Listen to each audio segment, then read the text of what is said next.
Coming up, when you can legally start placing sports bets in Kentucky. Dedicated to Eastern and Southern Kentucky, this is WYMT Mountain News at 11.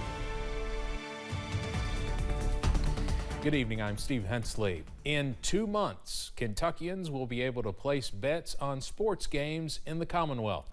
The Horse Racing Commission approved emergency regulations today. Samantha Valentino was in the meeting and has the details. Did anyone abstain? All right, motion carried. I think our guest will be very happy. It was a unanimous decision by the Kentucky Horse Racing Commission approving their emergency sports wagering regulations Monday. When you look back at this, the odds were against us. But we were determined to get sports betting passed in Kentucky, and we got it done.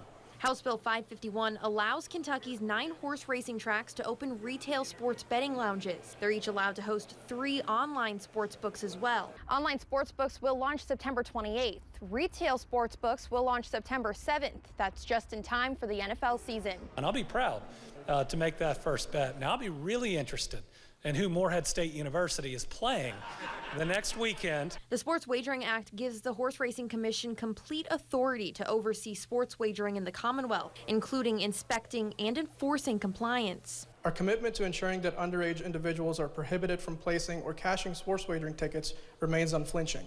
With a 14.25% tax rate for online sports books and 9.7% of gross gaming revenue on retail sports books, Governor Beshear expects to see $23 million in annual revenue for the Commonwealth. Beshear says these tax dollars will support necessary projects. Projects like providing clean drinking water to our families, building safer roads, and supporting high-speed internet. These are investments that help us build the Kentucky that we all want and the Kentucky that our kids deserve. In Lexington, Samantha Valentino, WKYT. While many states have limited betting to 21 and older, Kentucky's legal betting age is 18. Well, it's been a beautiful day out there today, and we'll continue to see the gorgeous weather as we head through at least the next couple of days. Here's the view from our Pikeville Medical Center camera at this hour. No big deal. Already 70 degrees. We're cooling fast in many spots. Mid-60s in some areas. Irvin's at 65. Manchester's at 65. Williamsburg, Jonesville, Jacksboro at 64. It's 63 in Wise. 61 in Grundy. Comfortable conditions tonight as we go through the next little while. Your breakfast forecast in the morning. Plenty of sunshine once the sun comes up. We're in the mid-60s for daytime highs. Steve, I'll have the very latest on when we see perhaps a return to the heat in a few minutes. All right, Evan, thanks. A golden alert is out in Pulaski County tonight. The sheriff's office is looking for 32-year-old Joshua Sims. He has developmental cognitive brain disorder and is a ward of the state. The sheriff's office says he was last seen at the Valero station in Rockcastle County at 461 Food Stop.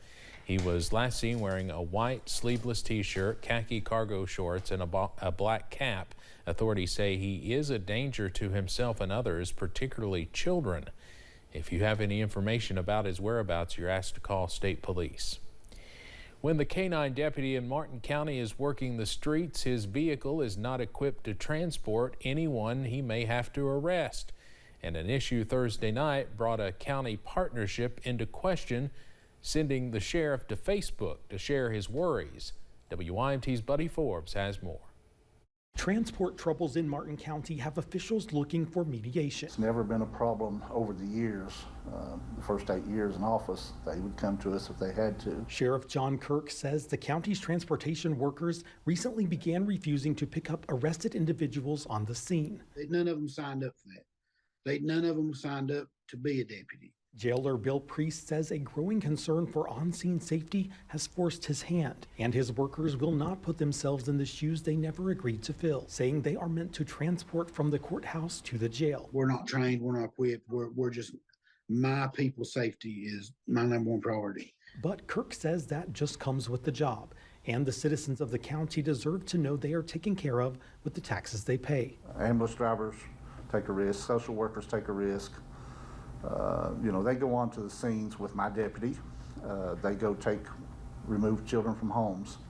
they don't have weapons with them. Priest and Kirk have met, sharing suggestions like reestablishing a full-time volunteer K-9 deputy role, placing the transport workers with a deputy during their shift when needed, using a different vehicle with a crate to transport the K-9 that isn't the office's specialized SUV, since it is the only cruiser not equipped for transport, or just hiring more deputies. I can't put the comfort of a dog over the safety of my people.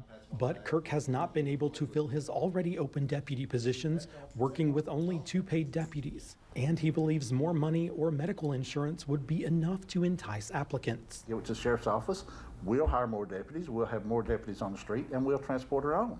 Priest says the office already has a pool of unused money, which was given to the sheriff for more hires in the recent budget. So his department is not the problem. Because I know he's understaffed, I know they're struggling, but he's got money. He's going to have to spend it. But as they wait for a solution, Kirk is asking the county to make a few calls. I'm hoping that the fiscal court will address this, that they will have these transport officers come to us when we need them. In Martin County, Buddy Forbes, WYMT Mountain News.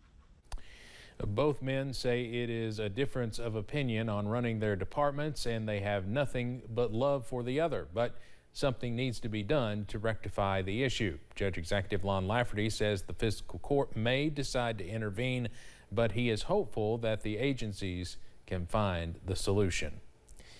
A crash involving 2 motorcycles on Highway 15 in Knott County early this morning left 45-year-old Billy Franks dead. Police are urging drivers and motorcyclists to be always alert, especially when switching lanes and turning. They say they see an increase in motorcycle crashes during the summer months. Usually when it warms up, we start seeing, like I said, more motorcycles on the road. Unfortunately, the more motorcycles on the road increases the chances of having some type of incident or accident. And usually, majority of the times, there's less there to keep us safe in the event of a collision, so we oftentimes see more severe injuries when it includes a motorcycle. Gayhart says it's important to not only wear protective gear, but visible clothing. A Southern Kentucky community is mourning the death of 2 well-known members. Lewis Catron and his wife Carol died Friday. The Pulaski County Sheriff says it was an accident. Lewis's brother, Sam Catron, was the Pulaski County Sheriff and was killed in April 2002. People say both Lewis and his wife Carol were extremely active, both in their family and in the community. Both were found dead inside their home. Police say a truck was left running in the garage, leading to carbon monoxide getting into the home.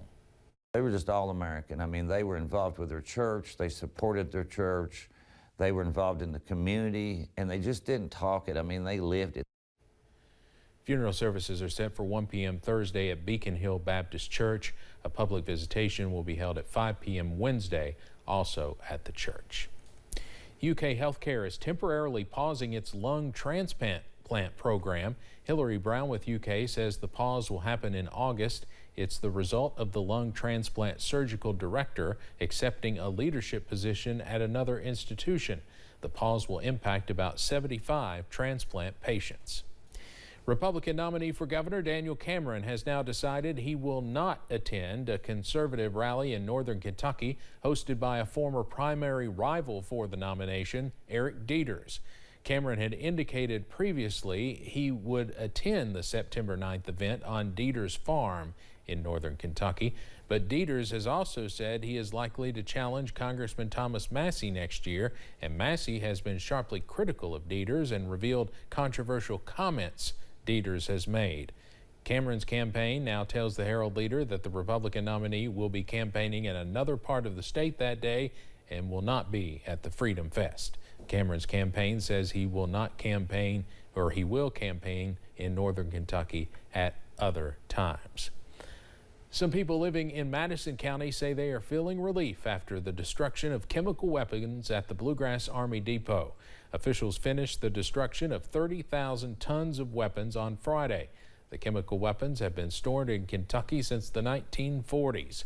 Those we talked to say they had concerns about a chemical spill or accident at the depot. It's a relief. We haven't seen any negative side effects, felt or heard any side effects. It's quiet most of the time over there. There's been some influx of personnel that move. We are so relieved. This has been something that's been hanging over our heads my whole life. The scares, sometimes there would be leaks and we would hear about them, and just the fears that we had that something could happen. Richmond's mayor says the nerve agent destruction process brought in a new Richmond exit off I-75, and that eventually attracted the Buc-ee's Travel Center, which brought in more jobs to the area. State and local leaders broke ground on a new law enforcement training center in Richmond, named in honor of fallen Sheriff's Deputy Jody Cash. He died in the line of duty last May and was serving the Callaway County Sheriff's Office. The Jody Cash multi-purpose training facility will be more than 42,000 square feet. It will have a 50-yard, 30-lane firing range designed for specialized training. The new center will train law enforcement officers across Kentucky. Construction is expected to be completed in 2025. The two-day NATO Summit is set to begin Tuesday in Lithuania. The war in Ukraine will once again be the #1 issue. The U.S. and our allies will make it clear that military support for Ukraine will continue for as long as necessary. With the recent addition of Finland, the NATO Defense Alliance has now expanded to 31 countries, and National Security Council spokesman John Kirby said he expects soon that Sweden will join NATO. As for Ukraine, despite a public request from President Zelensky to join NATO, that now seems unlikely. Coming up on Mountain News at 11, why one group felt a calling to come to Hazard and host an archery camp for kids. And we'll continue, got a little ahead of myself. And we'll continue to see the possibility for hot weather later this week. Details next. Every 40 seconds, someone in the U.S. suffers from a stroke. Do you know the signs? It's be fast.